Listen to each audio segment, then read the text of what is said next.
Kadirabad cantonment স্যাপার college.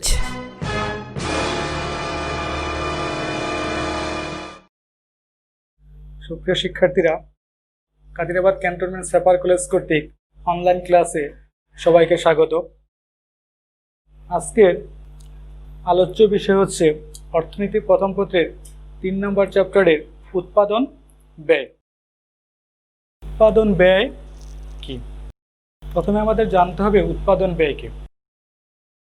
উৎপাদন করার জন্য উপকরণের প্রয়োজন। উপকরণ ছাড়া উৎপাদন করা যায় না। আর উৎপাদন উপকরণকে আমরা 4 ভাগে ভাগ করি। এগুলো হচ্ছে ভূমি, শ্রম, মূলধন এবং সংগঠন। এখন উৎপাদন প্রক্রিয়ায় এই 4টি উপকরণের সাহায্যে উৎপাদন কাজ পরিচালনা করা হয়। আর যখন উৎপাদন কাজ পরিচালনা করার সময় এই উপকরণগুলা ব্যয় উপকরণ নিয়োগের জন্য ব্যয় করতে হয়, সে ব্যয়ের সমষ্টিকে বলা হয় উৎপাদন ব্যয়। আর এই উৎপাদন ব্যয়কে আমরা 2 ভাগে ভাগ করি। একটি হচ্ছে স্বল্পকালীন উৎপাদন ব্যয়, অন্যটি হচ্ছে দীর্ঘকালীন উৎপাদন ব্যয়। এখন আসেন স্বল্পকালীন ব্যয় কি বা স্বল্পকালীন উৎপাদন কি বা স্বল্পকালীন সময়ে কি কি ব্যয় আমাদের করতে হয়। এখন স্বল্পকালে আমাদেরকে ব্যয় করতে 2টি, হচ্ছে স্থির ব্যয়, অন্যটি হচ্ছে পরিবর্তনশীল ব্যয়। এখন স্বল্পকাল কি? আসলে অর্থনীতিতে স্বল্পকাল কোনো নির্দিষ্ট সময়কে বোঝানো হয় না। অর্থাৎ এই সময়টা 1 বছর, 2 বছর বা 6 মাস এমন কোনো নির্দিষ্ট নয়।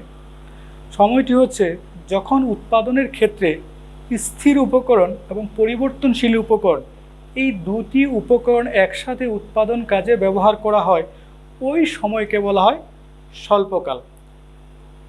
অর্থাৎ স্থির উপকরণ যখন উৎপাদন কাজে নিয়োগ করা হয়, সে সময়টিকে বলা হয় স্বল্পকাল।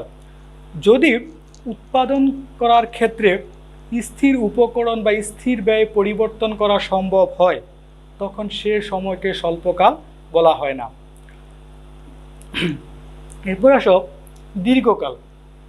একটু আগে বলছি, যখন উৎপাদনের ক্ষেত্রে সকল উপকরণ ব্যয় পরিবর্তনশীল হয়, স্থির ব্যয় বলতে কোনো ব্যয় থাকে না, ওই সময়কে বলা হয় দীর্ঘকালীন সময়। এখন আসো স্থির ব্যয় কি? স্থির ব্যয় কি?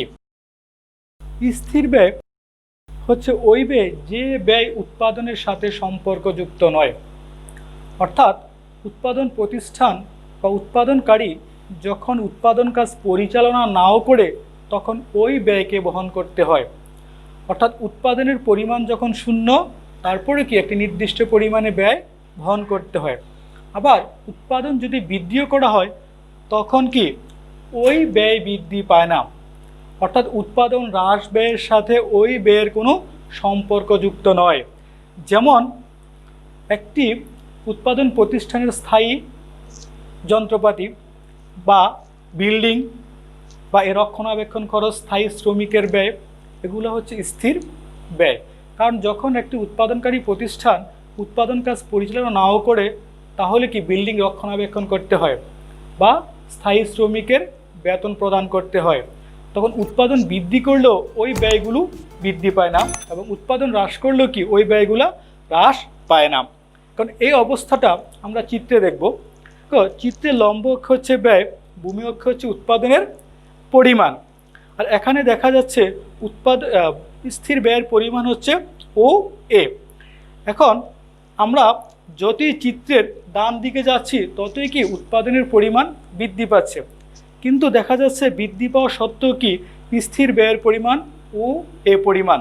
আবার যখন উৎপাদনের পরিমাণ শূন্য, তখনও ব্যয় কতটুকু? ও এ। অর্থাৎ উৎপাদন যতই বৃদ্ধি পাক না কেন বা হ্রাস পাক না কেন, ব্যয়ের পরিমাণ হচ্ছে ও এ পরিমাণ। অর্থাৎ এই ব্যয়টি উৎপাদনের সাথে সম্পর্কযুক্ত নয়, অর্থাৎ উৎপাদন হ্রাস বৃদ্ধির সাথে সম্পর্কযুক্ত নয়।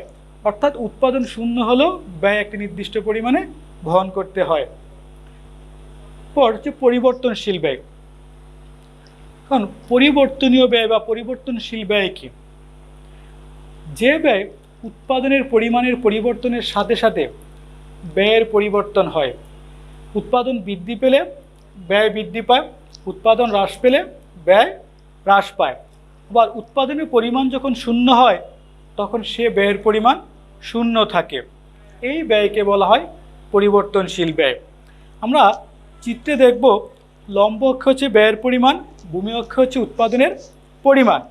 এখানে দেখা যাচ্ছে পরিবর্তনশীল ব্যয় রেখাটি মূল বিন্দু থেকে ওঠে। এর কারণ হচ্ছে ব্যয়ের পরিমাণ যখন শূন্য তখন উৎপাদনের পরিমাণ যখন শূন্য, ব্যয়ের পরিমাণ তখন শূন্য। উৎপাদন যখন প্রাথমিক অবস্থায় বৃদ্ধি পায় তখন ব্যয় বৃদ্ধি পায় ক্রমহ্রাসমান হারে। একটা নির্দিষ্ট স্তরের পর উৎপাদন বৃদ্ধি পাওয়ার সাথে সাথে ব্যয় বৃদ্ধি পায় ক্রমবর্ধমান হারে।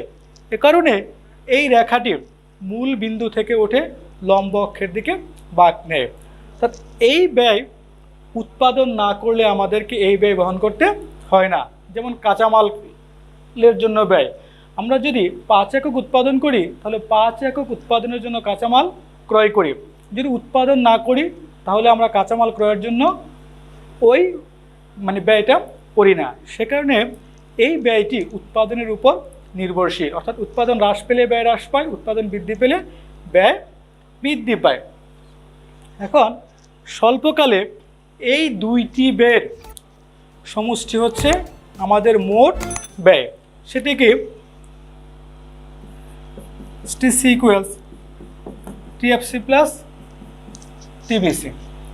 অর্থাৎ স্বল্পকালীন মোট ব্যয় হচ্ছে মোট স্থির ব্যয় এবং মোট পরিবর্তনশীল ব্যয়ের যোগফল। এই অবস্থাটি আমরা এখন চিত্রে দেখাবো। তো চিত্রে ভূমি অক্ষে উৎপাদনের পরিমাণ, লম্ব অক্ষ হচ্ছে ব্যয়ের পরিমাণ, ও এ হচ্ছে স্থির ব্যয় এবং TBC হচ্ছে মোট পরিবর্তনশীল ব্যয় রেখা। এখন আমরা এই TFC এবং TBC যোগ করে স্বল্পকালীন স্থির ব্যয় রেখা পাবো। এখানে দেখা যাচ্ছে স্থির ব্যয় রেখা লম্ব অক্ষকে সেট করে, আর TBC রেখা মূল বিন্দুতে সেট করে। এখন TFC এবং TBC যোগ করলেই আমরা পাবো হচ্ছে স্বল্পকালীন মোট ব্যয় রেখা। এখন সেটা আমরা কিভাবে যোগ করব? এখানে দেখা যায় TBC রেখা মূল বিন্দু থেকে ওঠে আর TFC রেখাটি লম্ব অক্ষকে সেট করে। এখন TFC এবং TBC যোগ করব। যোগ করার সিস্টেমটা কি? এখন এই TBC রেখাটি আমরা যে বিন্দু থেকে TFC রেখাটি সেট করে সে বিন্দু থেকে যোগ করব এবং এই TBC এবং STCর মধ্যে দূরত্ব হবে TFCর সমান। ওইভাবে আমরা ওই রেখাটি অঙ্কন করব। অঙ্কন করলে আমরা যে রেখা পাবো সে রেখাটি হচ্ছে স্বল্পকালীন STC রেখা, অর্থাৎ স্বল্পকালীন মোট ব্যয় রেখা। অর্থাৎ স্বল্পকালে TFC এবং TBCর যোগফলই হচ্ছে স্বল্পকালীন মোট ব্যয় রেখা। এটা হচ্ছে আমাদের স্বল্পকালীন ব্যয়। এরপর আসো, এটা স্বল্পকালীন ব্যয়। এখন এই স্বল্পকালীন ব্যয় হচ্ছে স্বল্পকালীন ব্যয়। এখন এই স্বল্পকালের মধ্যে এখন তোমাদের কোশ্চেন থাকতে পারে স্বল্পকালীন ব্যয় কি কি উপাদান থাকে। তাহলে স্বল্পকালীন ব্যয়ে কি কি উপাদান আছে? মোট স্থির ব্যয় এবং মোট পরিবর্তনশীল ব্যয়। আবার বলতে পারে স্বল্পকাল কি, বা স্বল্পকালে স্থির ব্যয়ে অন্তর্ভুক্ত থাকে কিনা, বা স্বল্পকাল বলতে কোন সময়কে বোঝানো হয়, বা স্বল্পকালে কি স্থির ব্যয় অন্তর্ভুক্ত থাকে, আবার স্বল্পকালে কোন কোন উপাদানের কোন কোন ব্যয়ের সমষ্টিকে স্বল্পকালীন ব্যয় বলা হয়।